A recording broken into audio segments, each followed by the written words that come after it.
Hello everyone, this is Cybertronian Beast, and let's talk Transformers. Today we're going to do a customization on CrazyDevy's head add-on for my Predaking figure.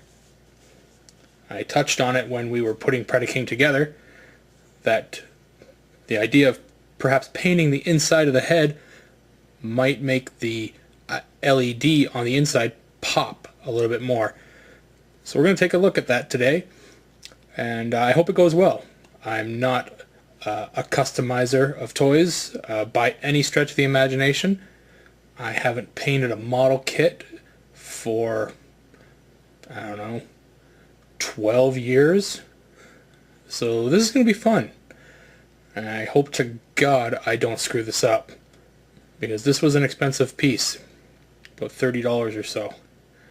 So let's get started. I'll show you guys what I'm going to use. This is what I picked up at my local hobby shop. It's Formula P3. Perhaps if somebody knows if that's a good one or not, I hope so.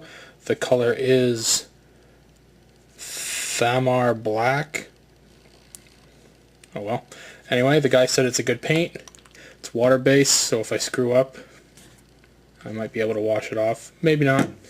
I picked up a brush. I wanted one that was that had a tip on it, so hopefully that'll do. And yeah, I picked a hobby shop that did a lot of painting of D&D stuff and all of that nonsense, but they seemed to know what they were talking about. There was a few of them in there doing it, so yeah, it looked good. Alright, so let's go about getting the back of this thing off. Let's take a look on the inside. First thing you want to do is you want to pull off these antennae. They just come right off, it's no problem. Throw them to the side. You've got your 3 screws. Just take a nice small Phillips head screwdriver. You want to pull those screws out. 1,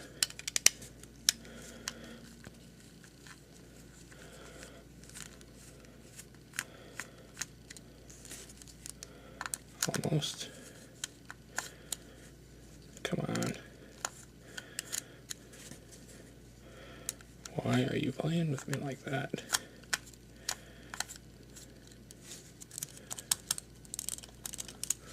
Anyway, it's out. It's just stuck. And 3.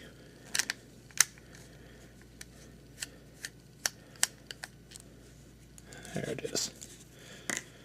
We'll move those to the side, someplace where we're not going to bump them or throw them across the room or something like that. There goes that. Alright, so now we're just going to take the thing apart and reveal the LED on the inside. Now when I took a look at it earlier, I did notice that the circuit board, if you want to call it that, it literally is just this part right here, is super glued onto the back of the head. That will make it extremely difficult to paint, which I'm happy it's the back of the head, but it means I won't be able to get in there. And it still lights up. There you go. But yeah, maybe we won't even do the back of that area. We really want to do the back or the inside of the front of the head, mainly leaving this small area right in here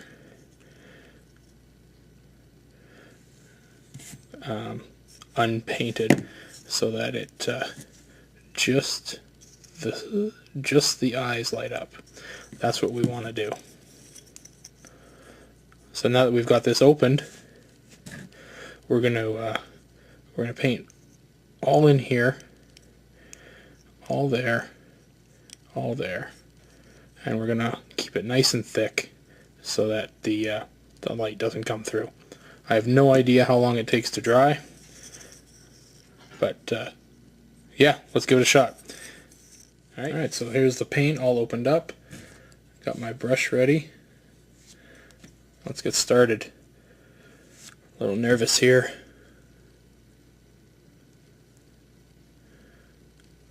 I don't know how far down the paint is here. Oh, got some there.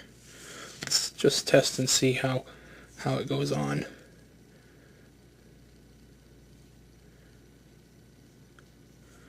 It doesn't go on very thick at all. Don't really like that.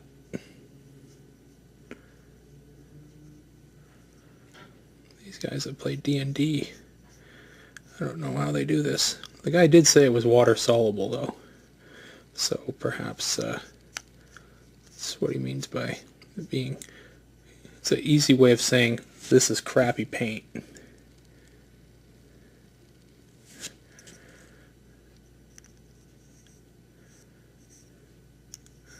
Going this route, I'm going to need like 27 coats of this thing.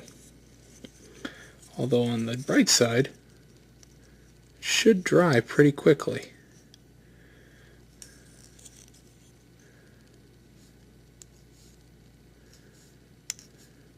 There has got to be a better way, a better paint for this. Some kind of thick latex. Something that goes on like plastic or rubber.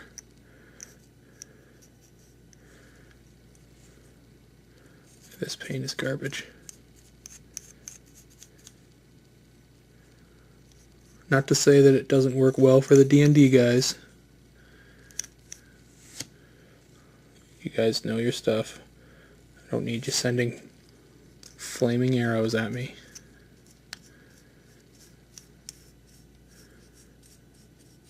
Anyway, I'm gonna stop the video footage of this because this is just going to take days to do, and I don't think it's doing anything right now. Quick little test. It does show a little difference on the head, though. You can see it's a little darker there. Well, it does show a little. See, there's the, oh, hopefully you can see it. There's the part that's not painted, as opposed to the part that is painted. So it is actually blocking the light, which is nice. Nice, yeah. So that's actually pretty good. I'm surprised, because this single coat is garbage. Yeah.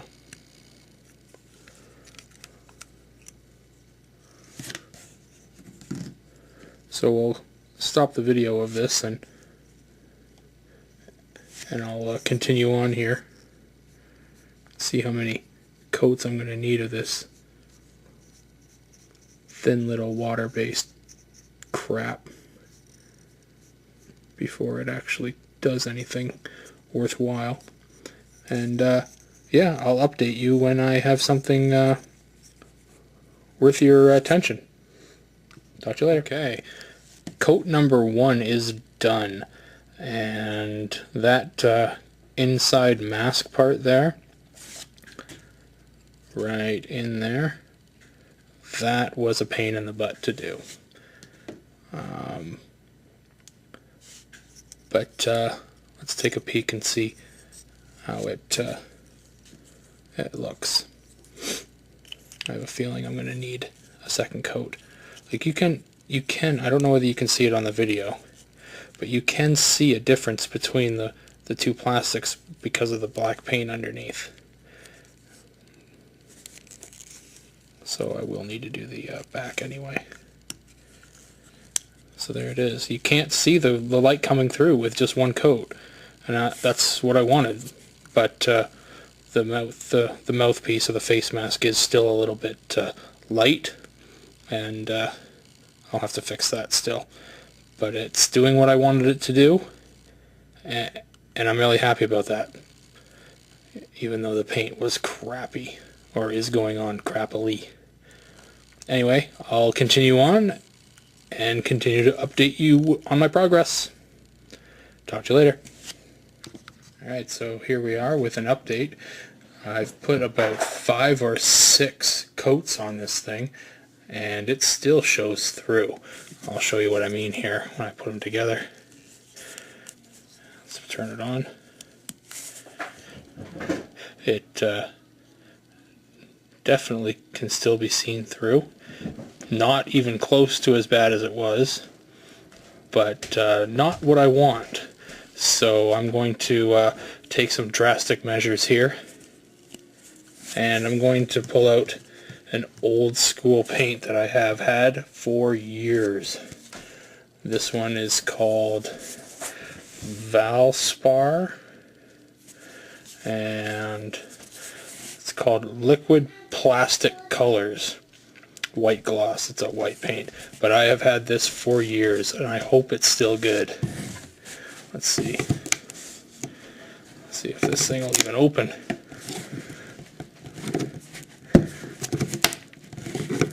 Let's see here. Open. Damn it, open!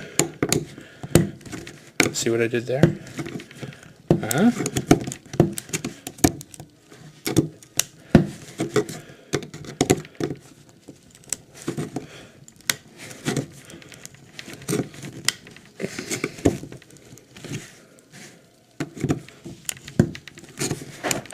This thing is pretty tight.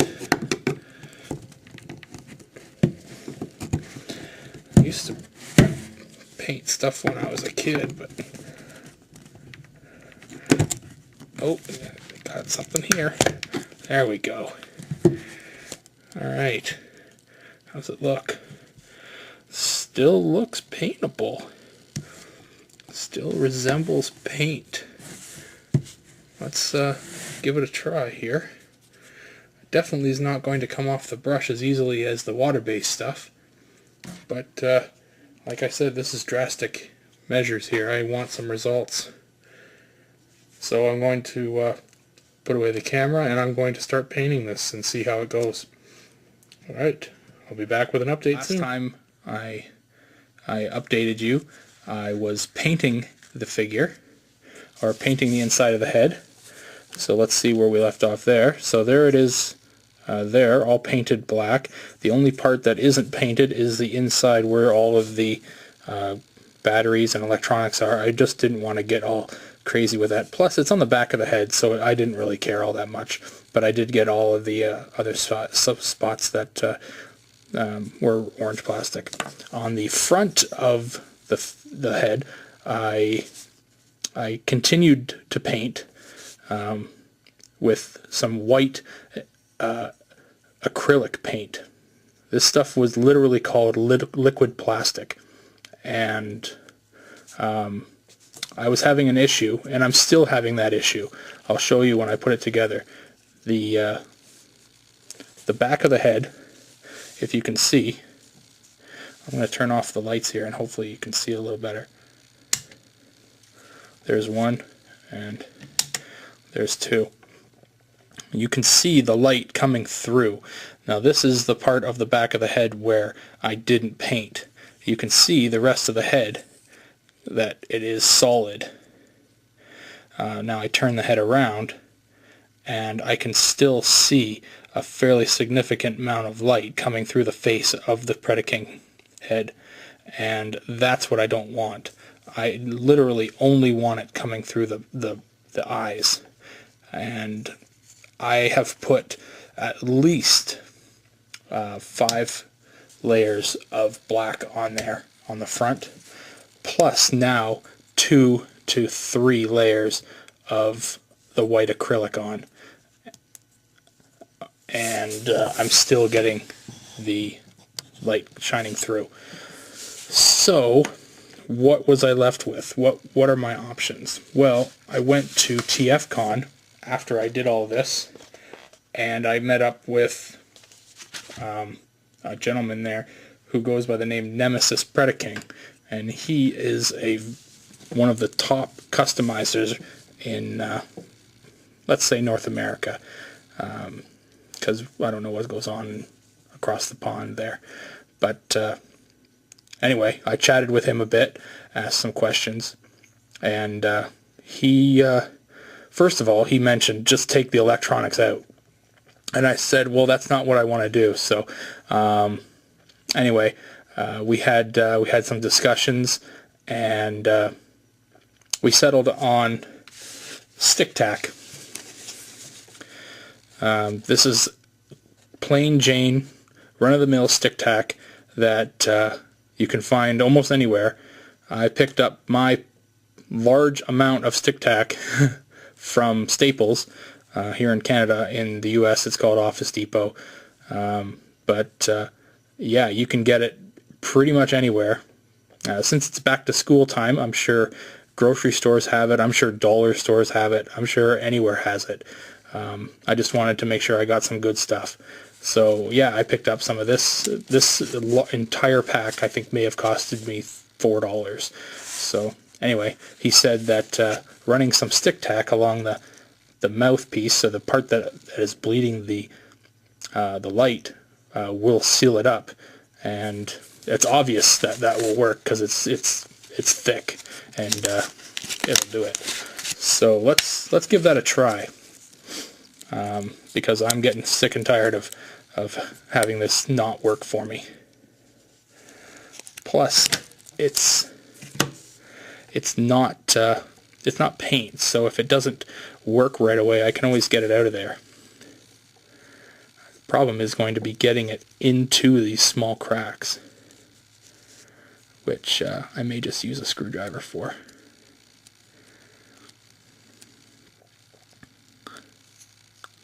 So there's it in there. I'm going to use a screwdriver here to push it into that hole.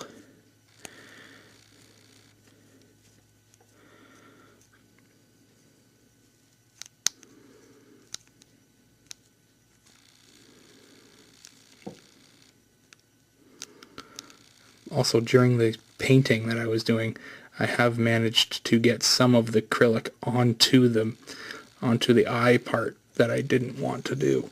So I'm going to have to scrape some of that off, and that's going to be another adventure all on its own. Alright, so that corner is now complete. Let's try the other corner.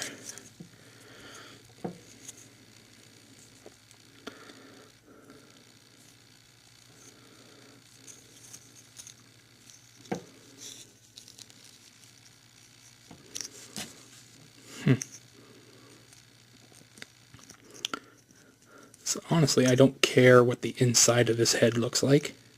I just want it to seal off the light. The entire, the outside is all that really matters, right? As long as it looks good on the outside. The inside could look like a dog's ass, but the outside needs to look great.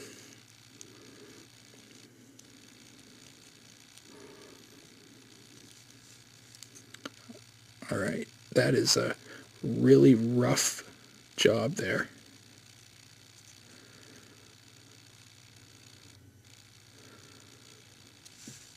Let's throw the back on and see if it does anything.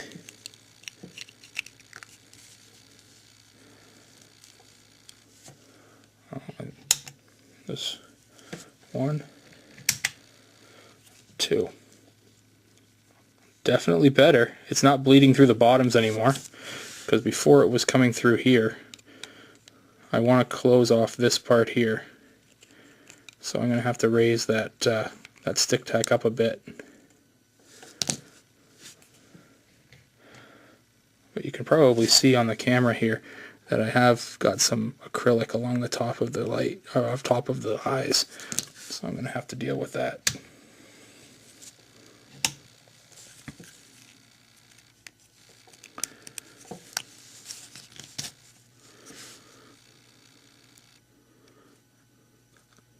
I'm so happy that I was able to talk to that guy at TFCon. On my own, I would have never thought of this. I would have kept dumping paint into this figure, and I would have been so frustrated. I would eventually have pulled the front face off, because it is, if you can see here, there are attachment ports here, 1, 2, 3, and 4. So it isn't an actual, it is a separate piece from the rest of the face. and I would have eventually just ripped the whole thing off and painted it solidly. Alright, let's try again.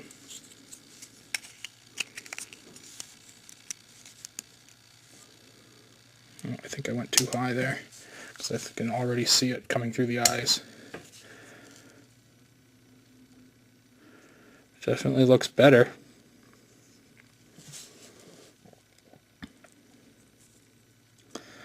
I definitely have to lower it a little bit because I got a little high up there. But I think this is going to be the answer. I'll work on it a little bit more, and I will get back to you. So here we are. I'm pretty sure I'm done. If you can see there, the blue tack is placed nicely into the facial area of the Predaking head. I did secure it all in there with a screwdriver. I did have to get in there into the back of the eyes with a screwdriver and scrape out all of the excess paint that kind of got in there. I don't think you'll be able to see it there, but there was some paint in there, so I got in there with a screw. That was the only thing that I had that was thin enough and sharp enough to get in there. But I think it worked. I'll give you a preview. Plus, I'm getting sick of working on it. I'm not a customizer, and my Predaking has been without a head for long enough. So I think that's going to be the best it's going to do. I think it looks pretty good. There is no bleeding throughout the head, which is something I wanted. There is very, very little bleeding along the ridge of the eyes, and the only spot that it comes through is on the back of the head here, where I didn't paint, where no one will see it. So let's put the screws back in, and we will get this Predaking head back on. It has been too long that my Predaking has been sitting there headless.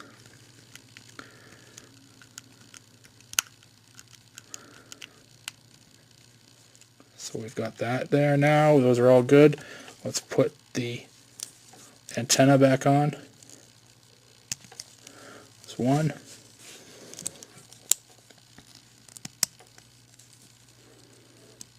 Okay, so there is the Predaking head, all fixed up. There's the light on it in there.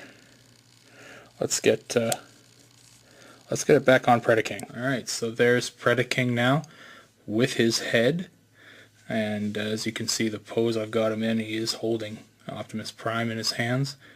So I've got him looking at Optimus Prime, and I've got the light on in his head. Hopefully that shows through. I'm going to turn out the lights here now, and we'll see if that comes through looking pretty good.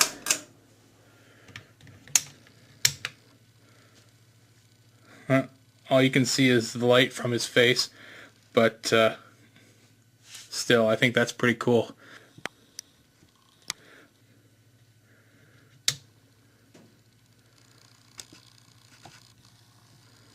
Well, that's my first customization. It didn't go super smoothly, but it definitely did go. It worked about as well as I've expected it to. I do hope that I can find a way to get the cannons to have an LED in them. The stick tack, though, as you can see, I have literally only used maybe a tenth of one of the 10 sticks, so I've got tons of it to use. So if I've got to fill the entire cannons with stick tack, I probably could, but yeah, I do know that one of the guys that watched my Predaking series did say that he was going to work on getting the LEDs in the cannons. So if you're watching this video, I hope you do it, because off the top of my head, I have no idea how to do it. So please, if you figure it out, let me know, because this figure would just look super badass if you've got LEDs coming out of those cannons.